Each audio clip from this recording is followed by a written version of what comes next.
call me Mystic Mike because I predict these things. Calvin Kattar takes on Steve Garcia this Saturday on the main card of UFC Fight Night Nashville, Tennessee. And this one pains me to break down. I'm a big Calvin Kattar fan. Been a fan of him since he joined the UFC back in 2017. Had some good wins over Andre Fili, Shane Burgos. These were big names back in the day. Lost to Renato Moicano, but he's had a lot of really good performances. Lost to Zabit Magomedsharipov, which in hindsight isn't a bad loss. Like, he was considered one of the best guys coming up before he retired, but only losing to really good guys. Max Holloway, Josh Emmett, which you can argue he won that fight against Josh Emmett, was a split decision. Arnold Allen, where he blew his knee out, came back against Aljamain Sterling, who just kind of out-grappled him, and then recently losing to Youssef Zalal, who had a good performance, point striking, and landing some squeaking out rounds, but then ran from him for the third round, which was frustrating to see. I picked Zalal to win that fight, but wasn't impressed by the way that he won that fight. Didn't really want to look to engage against something like Calvin Kattar, which I get because Calvin Kattar's a dog. He's got step-in elbows that he puts guys out with. He had that fight against Jeremy Stevens with the step-in elbow to eventually get the KO. Got power in the feet, tough as nails, good cardio, can take a punch, a lot of 5-round experience, can push a high pace. Him and Dan Ige coming from the New England cartel. Those guys are very high level, very good. And Calvin Kattar, he's a tough night out for anybody. He's hard to take down. He's going to be in your face on the feet. He's hard to hit. He's hard to really get respect from, I would say. And Steve Garcia, another guy that I've really enjoyed watching him come up. Very aggressive dude, southpaw, always pushing forward and looking to land damage. And just the way that he's looked as of late, and the momentum that he has, and the fact that he's a little bit younger than Calvin Kattar, I'm gonna have to go with Steve Garcia in this one. I think this fight's going to be pretty even. I think that Calvin Kattar is going to have the ability to kind of negate the pressure coming from Steve Garcia. I think he'll be able to get respect if Steve Garcia starts to really push forward, looking to land those extended combinations that he has. But I also think that Steve Garcia is going to have the better moments in terms of the judges, squeaking, like sneaking strikes through the guard of Calvin Kattar. Being very offensive, pushing forward, being the one kind of dictating the pace, dictating the fight, putting more volume out there. And I just don't know about Calvin Kattar as of late. Obviously he's on four fight losing streak. He's getting up there in age. How old is he? He's 37, just turned 37. Coming off of that ACL injury, tore his ACL against Arnold Allen, was out grappled by Aljamain Sterling. I just feel like he's had to, there's a blueprint out there to beat Calvin Kattar on the feet and mixed up with striking. And I imagine somebody like Steve Garcia fighting out of Jackson Wink MMA, he can put together the game plan to beat somebody like Calvin Kattar at this point in his career. Steve Garcia has really good finishing potential and finishing instinct. When he gets guys hurt, he swarms, he doesn't let you off the hook.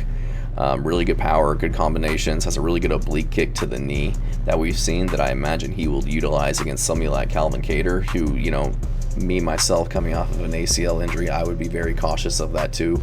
Just in jiu-jitsu, even somebody touching my knee really makes me anxious.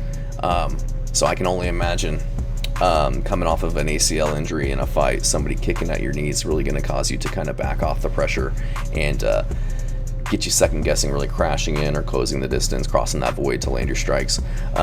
Steve Garcia has really good ground and pound. I don't know if he'll be able to get Calvin Kattar to the ground. Calvin Kattar grew up wrestling. He's historically had pretty good takedown defense. 77% takedown defense, which is really good, but I think if Steve Garcia can get him there, he can do a lot of damage with his hammer fists, his elbows. We saw that against Kyle Nelson and Melquizael Costa. We know how good Costa is. He's just very intense and ferocious, and I think he brings a little bit more ferociousness and tenacity to the fight, kind of the way that I used to see Calvin Kattar come to the fight with, but just haven't really seen it as of late. He's just been kind of tentative, doesn't seem to really trust in himself to let it go and kind of shine in the fights. But I imagine this fight will take place on the feet for the most part. I think if it does go to the ground, it'll be because one of them got hurt. I don't know if Steve Garcia will necessarily be shooting takedowns, but I think he'll be able to put on a very high pace. Has really good cardio. Never really seen him slow down. Seen him take damage as well, and just really pushes forward. And looks to damage guys. He's one of those guys who's not looking to win a fight by just, fighting behind his jab and point striking and looking good for the judges. He's looking to put it on you and hurt you bad and get you out of there. And if he can't, do enough damage and have enough control time to get the decision. I've seen in his fights, another thing that's impressive is when he'll grapple with guys, the Chase Hoopers, the Costas, the Sungwoo Chois, even Kyle Nelson. He'll grapple with guys and he'll be defensively responsible, won't get himself into any trouble, and he'll really just kind of bide his time. But as soon as he gets that opening and finds that, that opportunity to get out of there and open up, he really starts to unload on guys. So it's like his guys are, exerting themselves, trying to control positionally on the ground or against the cage, and they're exerting a lot of energy to keep it there. As soon as he kind of breaks loose, he takes advantage of the fact that they've kind of gassed themselves out. They've put in a lot of energy to maintain or get that position, and now he's out and he's looking to do damage and put a high pace on you regardless of the fact that you guys were just grappling. So I'm gonna go with Steve Garcia. Got more momentum. 1, 2, 3, 4, 5 fight winning streak so far, all by finish. He does have a knockout loss to Maheshete Hayasar, who is very underrated. Lost to Luis Pine by decision back in 2020, and then has some questionable losses on the regional scene, like Joe Warren and Ricky Tercios. Not a good look. It was a split decision. Maybe he actually won it. Who knows? But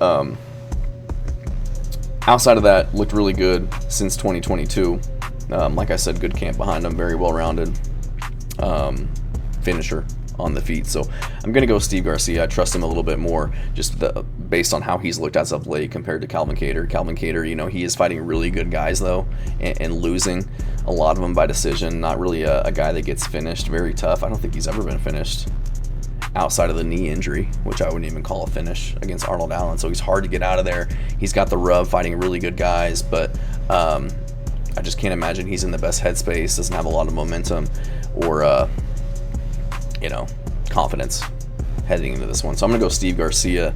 I think he can have the bigger moments on the feet and win a decision. I don't think he's going to knock out somebody like Calvin Kattar. But I haven't looked at the odds. Steve Garcia is a small favorite at -140. That makes sense. Steve Garcia hasn't fought the level of competition that Calvin Kattar has. But like I said, does have the momentum edge. He can finish him. He's very highly skilled. And younger guy, still in his prime, 33 years old. So I'm going to go with Steve Garcia to get this one done by decision. Thanks.